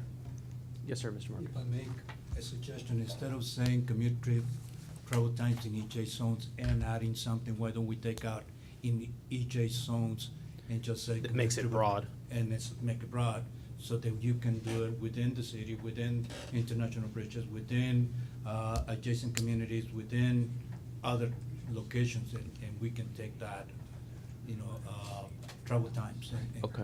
and compute it that way. Does that work? Kevin, I have an opinion on that. I think you need to add just the word in there, just because this is a document people will see, maybe still leave it a little bit more general. International, I think is an important word to be in there somewhere. And Including international. Including Or something like that. So cut out in EJ zones, and including international. I mean, I think the point that you're trying to raise, Representative Suarez-Mine, is that we need to be proactive in identifying this as a priority within the region, if I'm hearing you correctly. This is a bold and visionary document for our region. It's For it's our binding us for quite some time. For a metropolitan area, it does ourselves a disservice not to be talking about Mexico and the fact that we're an international region, a tri-state of three states, 2 countries, and 1 heart. Well, and I think with respect to the work that the folks have done already, I think there are a lot of ways in which the document has affirmatively brought that subject to the table, but could always be fleshed out a little bit more. Is that fair to say? Well, and if I could add, removing the EJ issue is not a big deal for us, because EJ is one of those, we're doing the whole EJ analysis, so. Regardless. So that covers all of that. So as far as removing it from that and making it a broader, I would only ask that you do ask the MPO and us to look at it and come back and tell you what can be done, because the border crossing data, The travel times in particular have been. that's the hardest thing for us to yeah. get to. Because they Because have it's a lot of so observations variable. about real time and everything, Yeah. and There's it's- about 100 studies that have been done on it. I know. So There are. you're welcome to review them all. We've looked at 'em. And they all look very different. Yeah. But they're required to. There's some federal funds that we can't tap into unless we have these studies. And Yeah. TxDOT finished them, Bob. When was there was last one? one hole that, left, but the whole border in Texas has been complete, I think, March. TxDOT has, right? Well, it was done in pieces, it's being redone now as a whole. And that's underway. Right, I think as it was echoed, is that there's a lot of information out there, so what we're gonna be tasked with is coming back to the group and reporting on what we found as a way of measurement. So we've had the Texas A&M Transportation Institute do a lot of studies, we've had TxDOT, we have New Mexico DOT, we've had UTEP and other, authorities that have looked at it. Yes. So the data is out there, it's just that this time around, we've always talked about border planning and such with the connection with our Mexican counterparts. But if the desire here is to include it, I don't see any issue with that. I guess just to reiterate, are we going to explicitly include language relating towards international commute travel times and international pedestrian hotspots? Because I do think it's important to have that there. So, if that's the motion to include that language, I would entertain a second. Well, it's not a motion necessary, but I think I think if there's consensus on the change, then I think we can just move forward with that. If I'm correct. Yeah, I mean, I think the language of the action item is fairly broad in that we define what we think is okay as the performance measures. Based on this conversation, I think there's 2 issues of two issues that we wanted to address. I think our consultants have heard that, the MPO staff has heard that, so I don't think it's necessary to amend this motion, but I think we probably would adopt this motion or put this motion before the body with the understanding that what we've discussed. What I'd like then to have happen is at the next MPO meeting is to present this with the changes so that if we see something that needs to be tweaked further, then we can take that action then. So maybe a report next month. Well, and also let the staff and us go back and see Sure. what we can generate that will address those issues. So that gives you the flexibility, but it allows us to move forward. The concerns have been voiced in a public meeting, and so obviously it's something we could, do we have the ability to go back and tweak those as long as we just start the process now? So I think we have some safety measures available to us. Representative Ortega. With regard to the way the item reads, because it does indicate and direct MPO staff to provide project priorities, et cetera. So I assume that what we're discussing would be considered a project priority based on the presentation that has been made. Yeah, I think that the directive is to then work with the entities based on the performance measures, looking at what the projects are coming out and kind of meshing the two together. So if the performance measures are massaged over time, I think everything at least has started to happen. I mean, that's my understanding, Mike, but correct me when I'm wrong, because they have been before. But so I just want to make sure that we've clarified then. How about, can I ask it this way? If we just move to approve number 9, second, all in favor, aye. And Mr. Rooney came up here next month and said, show me on a piece of paper what actually did you adopt last month? What would we? Some public comment after you? Sorry, I did that. What is our response? If we just go with me here, if we just move to approve number 9 as it's stated, and then the meeting's adjourned and someone walks up to me and says, what performance measures did you adopt? What would I show that person? Page 16? What you have in front of you now. No, not the whole, page 16 Yes. specifically. 16, yes, sir. So I don't see where there's been a disagreement on the concepts that Monica has raised and representatives raised. So why don't we go ahead and make that motion to roll those quality of life into other categories, take out the EJ reference and just say including international, and let's go on. I make that as a motion, if that wasn't yours.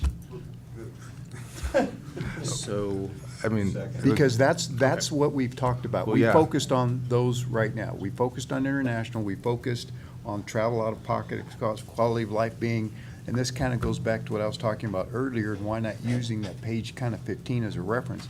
But again, my concern is you vote, you do it, and then someone just says, recap what you did. This is the page that we show up.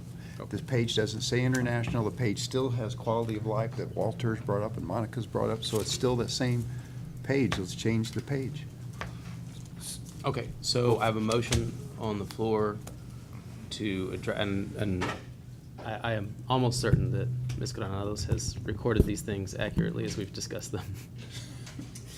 Yes. Are you clear on what we are? Do you want me to read it? If you don't mind, so that way we're very clear on what we're doing. I have a motion and a second on the floor. One second, we'll get to discussion. Didn't you have a motion already? Okay, well, I hadn't recognized you for a motion at that time. I'm sorry, I thought we were going to go a different direction, but I'll go back to you if you'd like to make the motion. Yeah, I mean, it was the motion, I guess, I could work with you on the amendments for it, but the motion was to, I guess, to delete the EJ zone language in terms of accessibility travel choice, commute travel times, including international, and then under economic vitality, congested freight hotspots and international pedestrian hotspots. My discussion though was. And then quality to, of life, and then delete to, that and then. roll those And then into to other roll in categories, the wherever quality of they life, fit. in what section would you want those to be rolled into? I think you can put them in. Economic mobility, vitality? accessibility, travel choice. Monica is the one that had the. Yeah, I think Monica already made a recommendation that Okay. they be placed, and I bet Mayella has those. I was just trying to take all the discussion. Yeah, that's, Now just kind Okay. of put it in a concise format, so if you, do you want to? I wasn't really making a motion, I said that to Okay. get the discussion, so I'll withdraw my motion. would you want to? So I And have, if you will- let me do this. Representative Swarsmine has a motion that corresponds to what I believe Chairman Pick was explaining. I'd like that laid out by Ms. Granados, if we could, and I know that Mayor Margot has seconded that motion.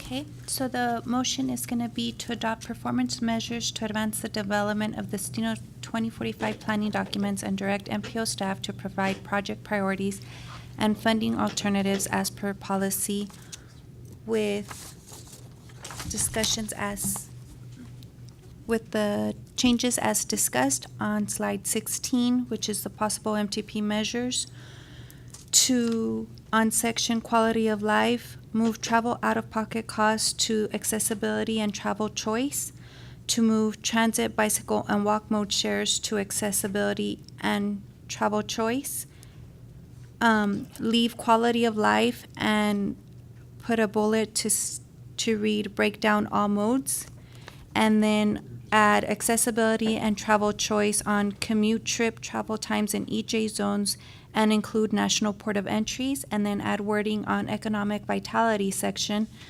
bullet point congestion, freight hotspots, and international pedestrian congestion. Is that correct? Yes. I thought we were kind of just taking out quality of life. And folding in the bullet points somewhere else. Right.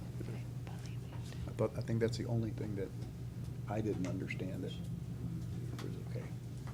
Do we have to have quality of life? We'll have it as a goal, but it doesn't need to have any measures tied to it. Yeah. And we'll explain it as a kind of comprehensive. We'll explain under the goals, quality of life as impacted by all of these other measures. Right. Goes back to your safety. You do a project that wasn't from safety funds, but it affected safety. Yep. Okay, now I know that, So that's the motion. do we have public comment? Just for economic vitality was. International pedestrian congestion? International? Okay. Yes, sir. Okay. Okay, great, thanks. That was added to it's to read congestion, freight hotspot, and international pedestrian congestion. Is Yes, that ma'am. correct? Yep, thank you. Do you want to take the motion first and then public comment? What's the proper? We can do that, okay. So I have a motion and a second. Is there any further discussion? All those in favor? Aye. Any opposed? Any abstaining? Motion prevails. I think Mr. Rooney wanted to give public comment on this item. Is that right?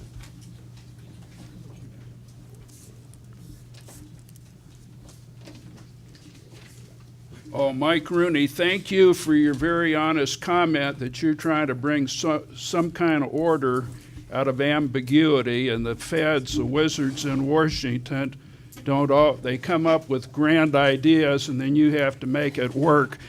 One of my concerns is our communities around this table are so diverse, and are we, will these project performance or performance measures be used to evaluate each project, or will it be the overall board performance?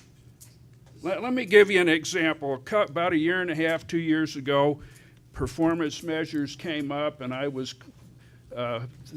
think the examples were being given when you read through all the data.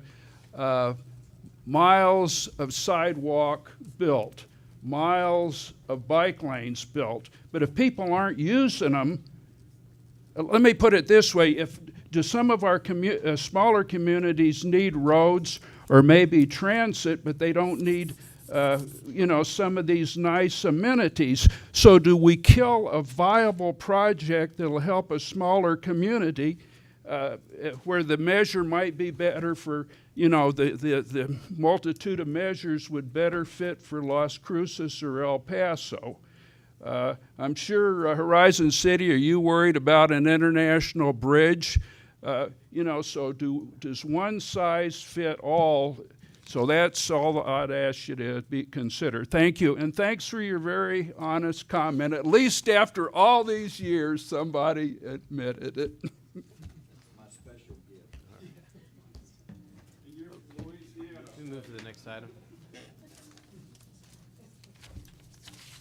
And I know that Mayor Perea had to step out, so Do you want to lay that one out for us, Mr. Medina?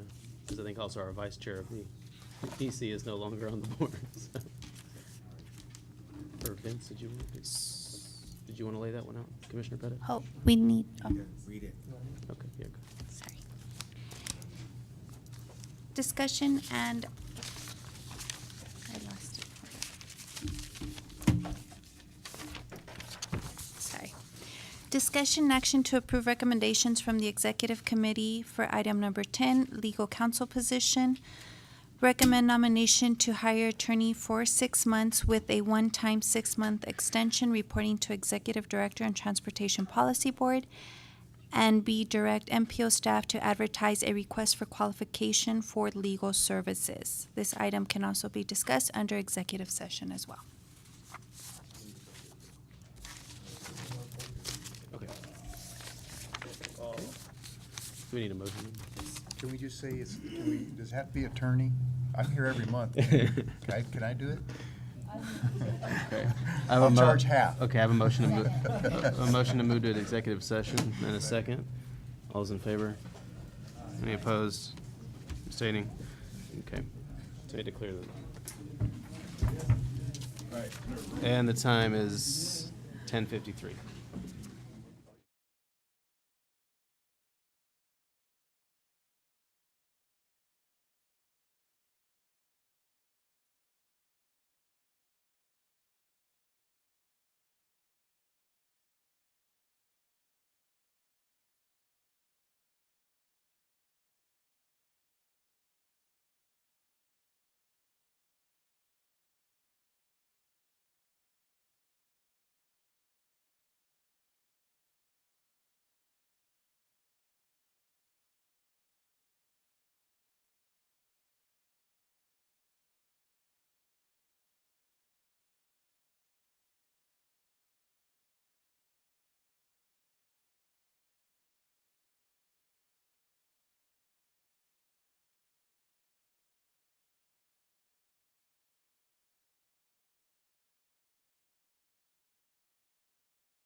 Where else to be, D? Time is now 11:24 a.m. and we'll reconvene the El Paso MPO TPB at this time. And return to the discussion and action to approve recommendations from the executive committee. If we make a motion, can we make a motion to go forward with the recommendations of motion 1 and 2? Yes, we can. Let me just read the item Oh, and then, sure. and then I will entertain that motion. So, discussion action to approve the recommendation from the Executive Committee for item number 10, legal counsel position. Item A, recommend nomination to hire attorney, do you want me to name his name? For 6 months with a one-time 6-month extension reporting to the Executive Director and Transportation Policy Board. And B, direct MPO staff to advertise a request for qualification for legal services. So moved. We really should read the name. Or as discussed in executive session. Yeah. Yes, yes. As discussed in executive sessions. Yes, I think that the recommendation, the motion itself, specifically, I would prefer we adopt the recommendation made specifically from the. Do you want to roll those in? Do we Well, wanna yeah, roll- I mean, it's not gonna be a secret, and what we're supposed to be doing here, this is open meetings. I think the motion should be recommend to hire Scott Foster for 6 months. I think the name needs to be a part of the record. Do we want to break? An attorney to say whether we should have done it. Do we? Yeah, this is called chicken and the egg. Well, he'll review that decision when he gets here. But I is feel there confident. Well, the fact that we had Commissioner Pettis on there, You want to make the motion? Sure. I'll so moved as is to recommend Attorney Scott Foster for 6-month term with the one-time 6-month extension. You want to take that? And then also with the second caveat, also to direct MPO staff to advertise a request for qualifications for legal services. Okay, so the two items discussed in executive session are being rolled into one motion. I have a second from Alderman Miller. All those, any discussion? All those in favor? Any opposed? Any abstaining? Motion carries. Do we have any announcements? Anybody have anything exciting going on? Yes, sir. Mr. Bielik. You'll find in the back, we're doing the Reimagine I-10 study, which is a really critical study for this area, probably nothing more important. We've had the 4 public meetings, but the website and the interactive map are still open. There's some of these in the back. If you'll let your constituents know that they can still get their comments in, their suggestions in, would really appreciate them getting involved in this study. Yeah, and I would say the same. I mean, the meetings were fantastic, and we sent staff over to those. But if you can get that out through your social media or however you communicate with folks in any way, shape, or form, so we can have the more input, the better. And some people, it's easier for them to do that than show up to a meeting. So, thank you, Mr. Bielik. Were there any other announcents? I'll entertain a motion to adjourn. All right. Good luck figuring out who said that. All those in favor? All those opposed? Yes, I do need the attorney information returned to Back. me, please. Okay. It is now 11:28 a.m. and the meeting is adjourned.